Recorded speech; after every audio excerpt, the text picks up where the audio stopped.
Answer me this though, man. As far as helping artists when they come to the city, because I know Kinky B said that you showed him and Jeezy love when they touched Kink, down. Man, I love that boy Kink, but that's my break that down when they came to town and you was trying to explain to them what the hell's going on and how to maneuver in the A. So how I got with them was this was before anybody but he was best with all of them, you know what I mean? Like so back in the day it used to be the dude JoJo and Lil Dave, right? JoJo and them were doing their thing back in the day, right? I knew them. I knew of them. You know what I mean? And I used to hang out with Lil Dave's niece. But I knew of them, and JoJo got out of jail. And I didn't know, I had never talked to him. Like I said, I just used to see them. They were some real players, you know what I mean? Yeah. And I got a call, because I used to talk to a chick that JoJo used to talk to, and I guess he started back talking to when he got out of jail. And he called me. He was like, "Hey man, come up the door. I want you to do me a favor. I want you to meet I don't know if he said my little cousin or my nephew. I don't know what he said, but I like bet. Got up there.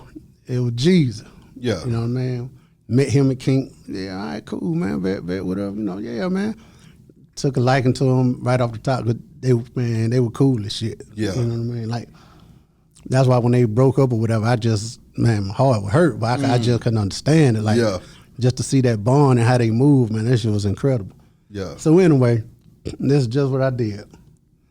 I say, man, these niggas ain't taking this shit serious. I ain't got time to be fucking with these niggas. So I threw a number out there, right? To run them off. And they're like, huh? But them niggas broke out a Burger King bag and started counting that shit out the middle of the boy, I ain't lying. I was like, oh shit, he niggas for real about this. But the whole time we were working, it was like, I just rocked with him so hard. But Jesus wasn't serious about that shit then.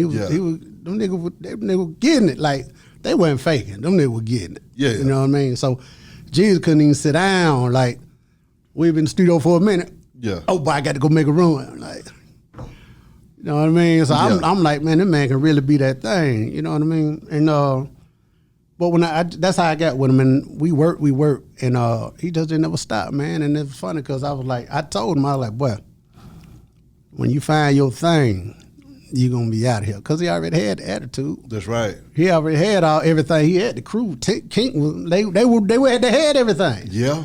And I'd never forget. I hadn't talked to him in a while. I riding the bike down Decatur Street. That's when he did the first Snowman mixtape. Trevor Day? The Streets Watcher. When he called himself the Snowman, I think it might have been Trevor Day. I was coming down and he was coming out of Walters, him and Coach. I said, nigga. Boy, you done found that thing. Yeah. Lord have mercy, you done went crazy, boy. And that day they were on their way to meet L.A. L.A. Reid up at Def Jam to do the deal. And he was just telling me, I was like, cool. I was so excited for him though, man. Yeah. You know what I mean? Because I ain't never, like I told you before, the thing that made me cool is I love celebrating people. It ain't got to have shit to do with me. Come on. Your win is my win. Yeah. Anybody. I literally want to see everybody win. I ain't never been no nigga, oh man, fuck that. Yeah. Like, I love it. Even if a nigga I don't even fuck with. I celebrate the win. That's right. He deserved it. Nigga been working. Yeah. So he does, yeah, man. So, but that's with anybody. I help whoever I can. Especially if they got it. Yeah. You know what I mean? If they got it, hey man, let me hear. I'm gonna put you on to this person. Hey man, let me hit you on to this. Yeah. That's just who I am. Did you feel like, what was it about them that let you know that there was gonna be some stars, and did you think that they was gonna take it as far as they did though? Let me tell you something. And what is that like for you though, when you know you see the baby being born, and then you see the baby as a grown ass man? That's the beauty of it. That's my gift. That's what I love. That's what I love, man. Yeah. That's what I don't care about. Any one of these niggas will tell you, I don't care nothing about getting nothing off of it. I don't care nothing about what's my piece in it. I want to see a nigga win. Yeah. So especially when I know you got it. Like Jesus they crew is so tight in the way they move, and he wasn't scared. Ever. He wasn't never scared. Yeah. You know what I mean? He wanted it. And so that attitude right there, I knew. Like, it's a certain type of energy, man, that, like, I see dudes all the time they might be the most talented things ever. Yeah. And I tell whoever brought them to me, like, I can't do nothing with that. Because he ain't no star. He ain't got the nuts for this. Yeah. See, that's the part don't nobody talk about. 90% of these motherfuckers who the most talented and way better, they fold when the pressure get there. People can't talk. So I literally, when I talk to folk now, when I mess with folk, man, I spend weeks trying to see if they can take what's gonna come with this shit.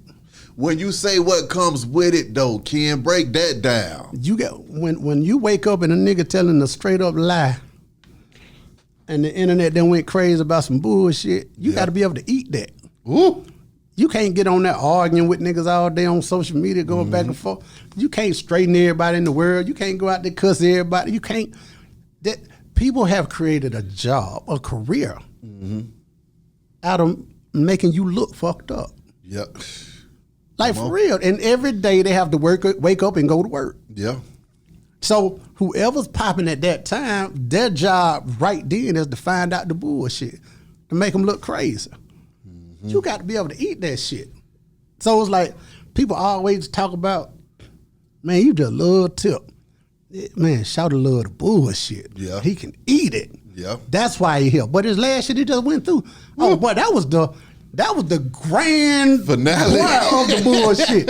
You can't even reach that level. Boy, you come through that. He built for it though. He never flinched. Yeah. I was with him the whole time. Shout never, let me tell you, he Tom Brady, man. Let me tell you, I used to hate Tom Brady. Yeah. I hated him. Yeah. I hated him. I was on YouTube after the Falcons, after that Super Bowl. A couple weeks later, I was on YouTube. They had a clip with him mic'd up. What were they down, 28-6 or something like that? Wasn't it? 28-3. This motherfucker never thought they were going to lose. This boy on the sideline saying, this going to be the greatest story ever told. I made my son watch that shit for a week. I ain't lying, because I'm like, hey, man, this shit is a mindset. Yeah. This shit ain't got nothing to do about your ability to do shit. Boy, it's in the mind. If you believe it, boy, it's nothing. You know what I mean? I'm with you. And so when people always like, man, kid be tripping, he like this, he like, that's what I want. Yeah.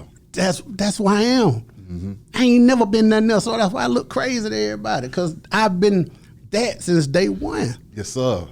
Can't nobody sway me, can't nobody fresh. I know what I want, and I ain't gonna do nothing else until I get what I want. So just to have that type of attitude, right? Yeah. Jeezy had that. Tip got that. You know what I mean? Like, so you get other dudes like Outkast, right? And Goody Mob, the whole dungeon, you know, over there. Reek had that. You see what I'm saying? Reek went in there and did all the fighting and talking and bam, bam, bam, and all they had to do was be good. But Reek took all the pressure, because you got to have that.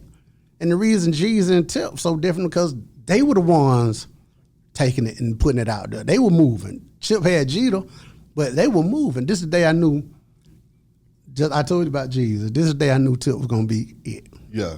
We in New York. We up there doing some deals and having meetings for Big Florida, right? You know, my dog. Yeah. We in the room. Tip with Jeter and them, they come in the room. They come, and I'm like, shit, man, you know, they just drove up from Florida. Yeah. Because they getting ready to have a meeting with LA trying to get off the label. Yeah. We in the room. I'm like, shit, man, cool. Y'all can stay here tonight, man. You know, it ain't no thing. Y'all can stay here. Y'all ain't got to get no room. Oh, nah, man, we got a show in Florida tomorrow. I said, hold up. I said, so y'all just rolled up here from Florida to do that quick meeting, about to jump back in this van and go back to Florida. Like, yeah. I looked at my boy, I say, oh, them niggas gonna be straight. Because they ain't playing. That's the energy, that's the attitude, that's it. You know what I mean?